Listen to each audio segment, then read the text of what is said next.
आजच्या मुलांबद्दल खरं म्हणजे मला थोडं दुःख होतं. ते असं की त्यांना आपण खूप अभ्यासामध्ये गुंतवून ठेवतो आणि त्यांचा जो बागडण्याचा जो दिवस असतो, तो असाच निघून जातो आणि आमच्या काळामध्ये जी एक गोष्ट नव्हती, ती एक मोठी मी त्याला दुर्दैवीच म्हणेल अशी गोष्ट आजच्या मुलांच्या जीवनामध्ये आहे, तो म्हणजे स्क्रीन. आई-वडील मुलांकडे कसं पाहतात? सर्वांगीण विकास जर तुमचा व्हायचा असेल, तर मुलांना मुक्तपणाही दिला पाहिजे. ते मुलं असं म्हणाले, की आम्हाला कुठल्यातरी वॉटर पार्कमध्ये आमची ट्रिप गेली होती आणि तो दिवस आम्ही तिथे घालवला. आणखी कुठे-कुठे गेलो आणि आम्ही हा आजचा दिवस घालवला. तर आम्हाला ही आजची ट्रिप अधिक आवडली. आज आम्ही एका तलावावर आलो, पक्षी बघितले, पक्ष्यांची माहिती करून घेतली. नमस्कार, मी मनोज भोयर मॅक्स महाराष्ट्रामध्ये आपल्या सर्वांचं स्वागत आहे. आम्ही वर्धा जिल्ह्यामध्ये म्हणजे वर्धा शहराच्या लगत असलेल्या पवनार नदीच्या मागच्या बाजूला आम्ही पक्षी निरीक्षण केलं. पवनार विनोबा भावे यांचं हे एक मोठं वैचारिक केंद्र आहे आणि तो एक वेगळा विषय आहे, पण तुम्हाला कळावं म्हणून हे लोकेशन सांगितलं. आणि इथे मी पक्षी निरीक्षण केलं. पराग दांडगे वन्यजीव अभ्यासक आमच्यासोबत आहेत आणि किशोर वानखेडे यांच्याशी आम्ही संवाद साधणार आहोत. पक्षी निरीक्षण, वैज्ञानिक दृष्टिकोन ठेवून मुलांची जडणघडण कशी करता येईल हा एक विषय त्यांच्यासाठी जिव्हाळ्याचा आहे. आकाश निरीक्षण असेल, खगोलशास्त्र असेल, मॅथमॅटिक्सचे ते रिटायर्ड प्रोफेसर्स आहेत. असं खूप एक बहुआयामी व्यक्तिमत्व आहे ज्यांच्याशी खूप दिवसांपासून गप्पा मारायच्या होत्या. आणि सायकलिंग करतात, पायी चालतात, बॅडमिंटन खेळतात, खूप सारे विषय आहे. पण आयुष्य एक सुंदर जगावं, छान मुलांना चांगल्या चांगल्या गोष्टी शिकवाव्या यासाठी सातत्यानं त्यांची धडपड असते. मला हा एक तुमच्याशी संवाद साधताना मुलं, त्यांचं भावविश्व, त्यांच्या भावविश्वात लहानपणापासून काय काय असायला पाहिजे जेणेकरून एक सुंदर माणूस तो होऊ शकेल, ज्याला निसर्गाची आवड असेल, पक्षी निरीक्षणाची आवड असेल आणि तो छान हवा हवासा वाटेल, एक छान कम्युनिटी तयार करण्यासाठी म्हणून तुम्हा लोकांची खूप धडपड असते. अ, आजच्या मुलांबद्दल खरं म्हणजे मला थोडं दुःख होतं. ते असं की त्यांना आपण खूप अभ्यासामध्ये गुंतवून ठेवतो. शाळेमध्ये ते जातात. पालकांचं तेवढ्यावर समाधान होत नाही. ते त्यांना वेगवेगळे क्लासेस लावून देतात. जे शाळेमध्ये शिकवलं जातं त्याकरताच पुन्हा ट्युशन क्लासेस लावून दिल्या जातात आणि त्यांचा जो बागडण्याचा जो दिवस असतो, तो असाच निघून जातो आणि आमच्या काळामध्ये जी एक गोष्ट नव्हती, ती एक मोठी मी त्याला दुर्दैवीच म्हणेल अशी गोष्ट आजच्या मुलांच्या जीवनामध्ये आहे, तो म्हणजे स्क्रीन. स्क्रीनसमोर ते मुलं बराच वेळ घालवतात.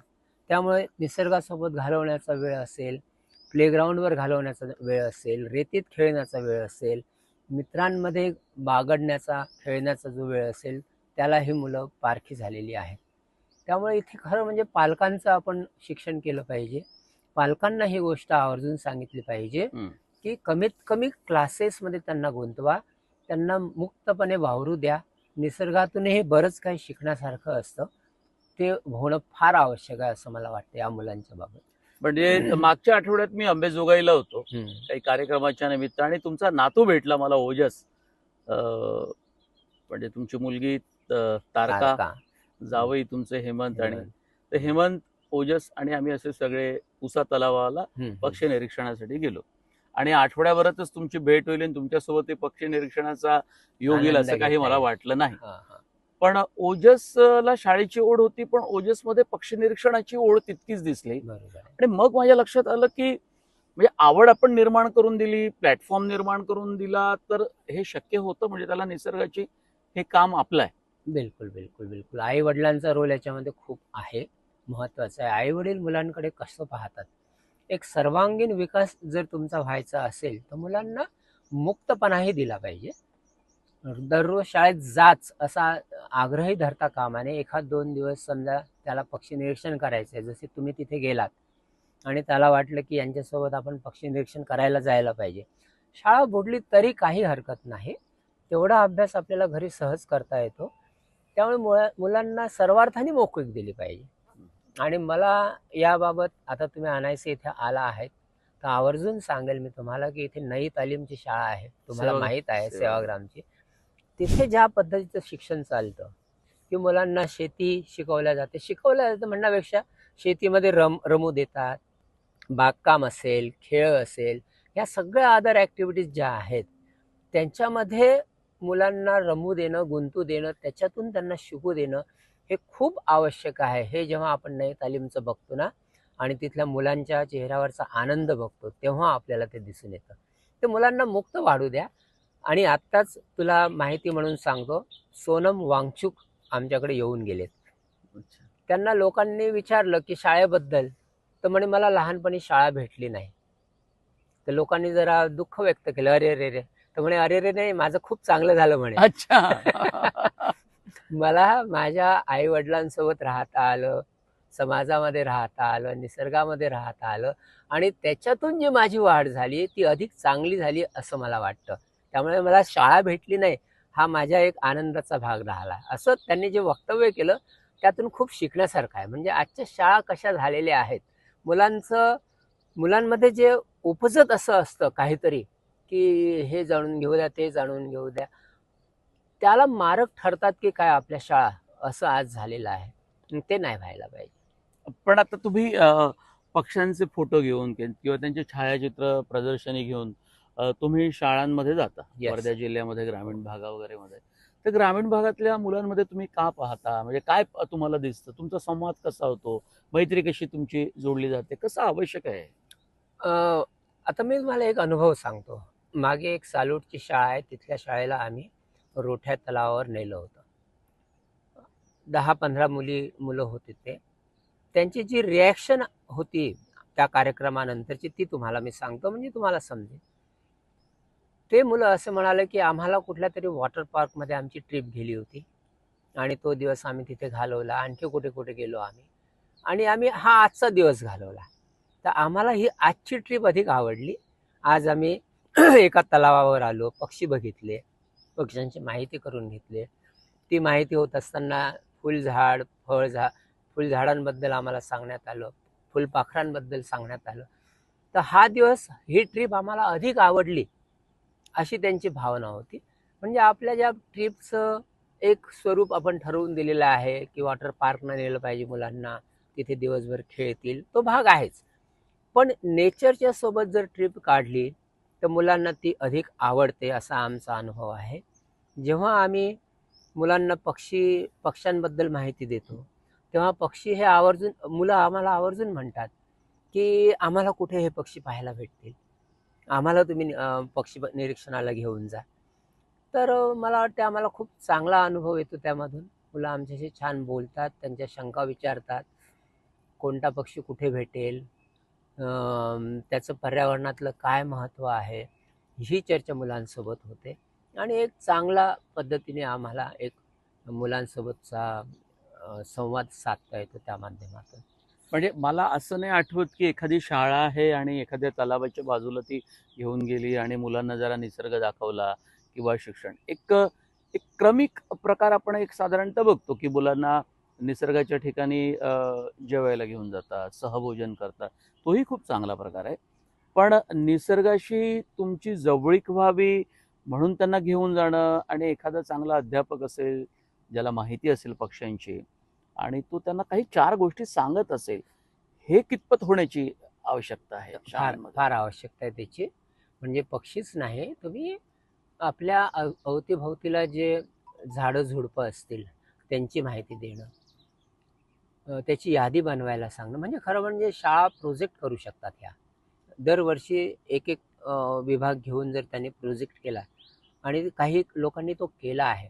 तुम्हाला सांगतो मी, विरखेडे सर आहे आमचे, त्यांचे 4थी पर्यंतची मुलं आहेत, त्यांना घेऊन त्यांनी प्रोजेक्ट केलेला आहे की आपल्या शाळेच्या अवतीभोवती जी जैवविविधता आहे ती आपण नोंदवायची. मुलांना बाहेर घेऊन जायचं, झुडपं नोंदवायचे, वृक्ष नोंदवायचे, फुलपाखरं नोंदवायचे, पक्षी नोंदवायचे. हे जर केलं तर मुलांचं शिक्षण फार सुंदर पद्धतीने होऊ शकतं असं मला वाटतं आणि ते प्रत्येक शाळेने केलं पाहिजे. शिक्षकांनी त्याकरता वेळ काढला पाहिजे आणि 4 भिंतीच्या बाहेर त्यांना कसं नेता येईल आणि ते शिक्षण त्यांना कसं देता येईल याचा गांभीर्याने सर्व शिक्षकांनी शाळांनी हा विचार केला पाहिजे असं मला वाटतं. आपण आता तर असं म्हणतोय आणि हे बरोबर आहे, शिक्षक एक बहुआयामी शिक्षक असला पाहिजे, त्याला गोडी असली पाहिजे. आम्ही तरी साधारणतः माझ्या घरामध्ये मी माझ्या वडिलांना असंच जिल्हा परिषदेमध्ये शिक्षक म्हणून काम करताना पाहिलेलं आहे. पण आजच्या शिक्षकामध्ये ते गुण दिसत नाही. याचं काय नेमकं कारण असावं? काही निश्चितपणे असतात. काही खूप धडपडीनं मुलांना शिकवतात, खूप धडपड करतात, सतत त्यांना काही चांगलं देण्याचा प्रयत्न करतात. पण काही ठिकाणी मुळात नोकरी एके नोकरी म्हणून केली जाते आणि मग मुलांच्या पदरात काही पडत नाही. नक्कीच काही शिक्षक आहेत ज्यांना असं वाटतं की मुलांचा आपण सर्वांगीण विकास केला पाहिजे. हे दिसतं आपल्याला झेडपी लेव्हलला देखील ते आहेत. पण आजकाल काय झालं आहे की शिक्षकांना कामांमध्ये खूप गुंतवून ठेवलं जातं. म्हणजे मी जे शिक्षकांचे बोलतो तेव्हा असं समजतं की रात्री त्यांना फोन येतो संध्याकाळी 5 वाजता की उद्या अमुक अमुक आहे आणि तुम्ही विद्यार्थ्यांचे फोटो पाठवा आम्हाला. म्हणजे कोणाची जयंती असेल तर त्या जयंतीचा कार्यक्रम तुम्हाला घ्यायचा आहे आणि तुम्हाला ते करायचं आहे. कुठली आकडेवारी त्यांना पाहिजे असते, ती ते लगेच मागवतात.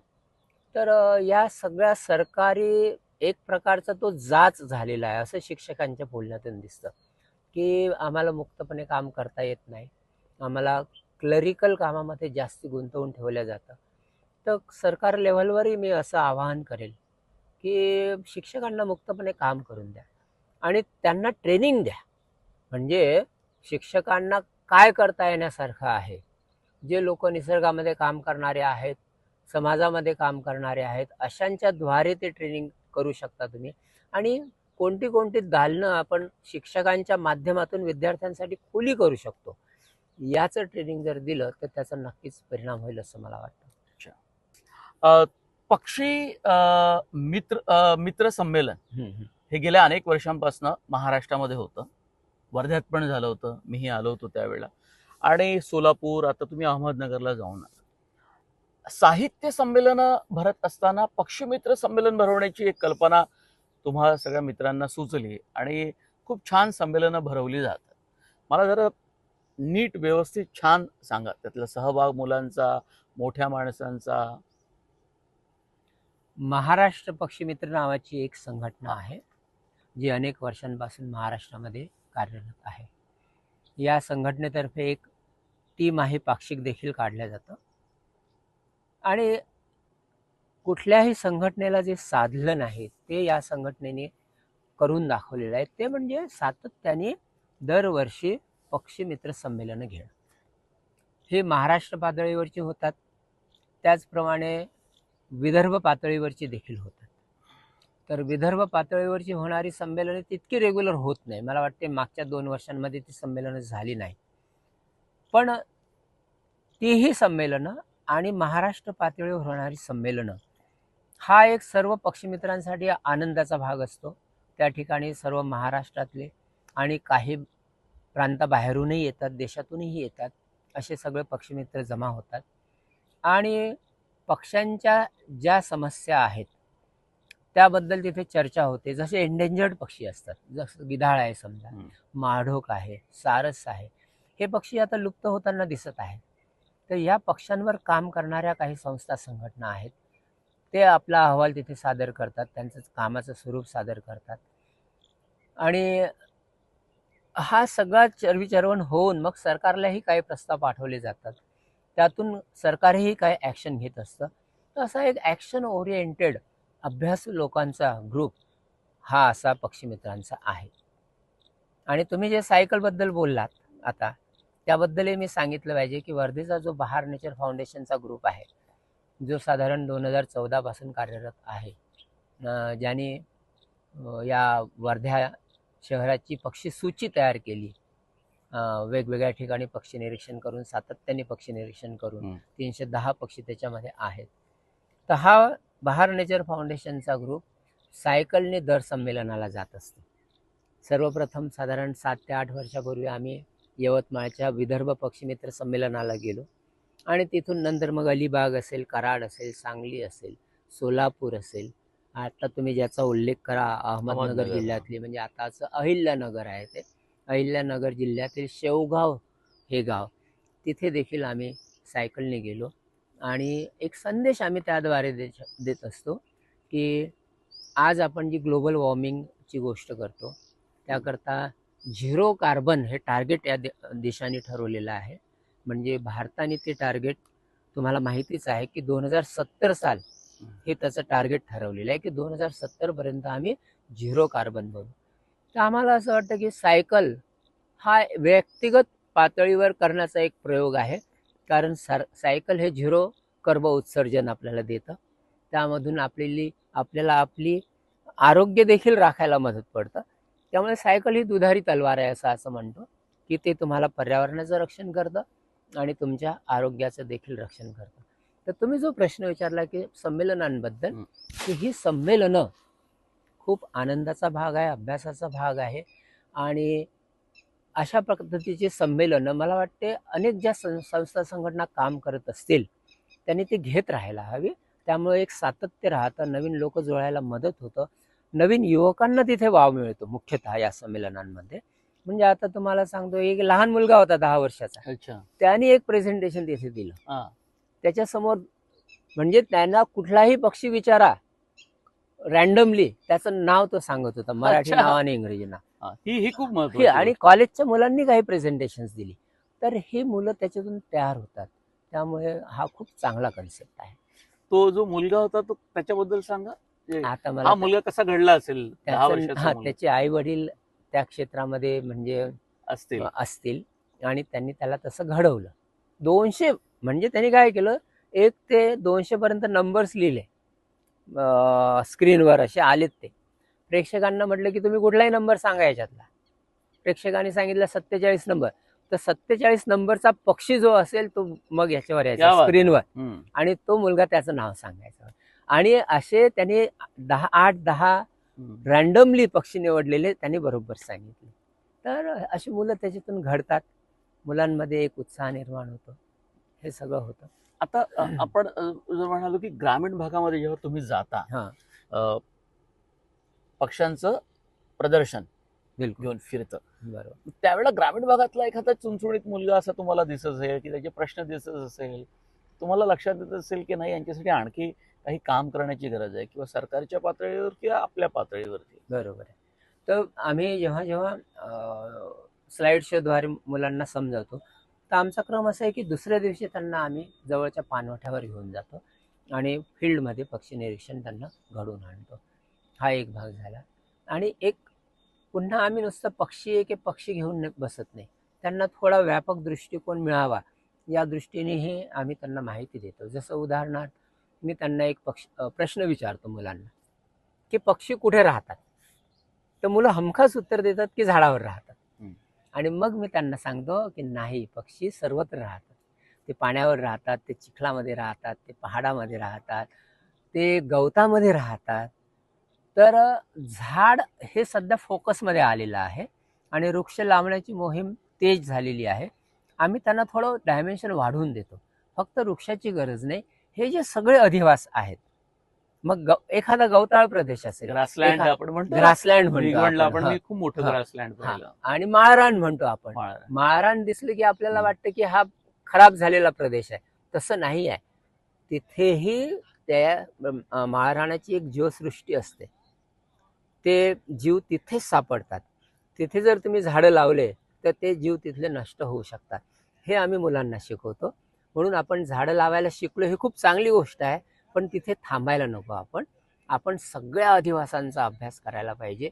कुठल्या जीवाचा काय अधिवास आहे, कोणते कोणते अधिवास आहे, यांची माहिती आम्ही त्यांना देतो आणि एक थोडासा मोठ्या प्लॅटफॉर्मवर त्यांना नेण्याचा प्रयत्न करतो. खूप. आता मला एक सांगा की एक सायकलिंग हा तुमचा अत्यंत आवडीचा विषय आणि तुम्ही पक्षी मित्र संमेलनाला सायकलीनं जाता.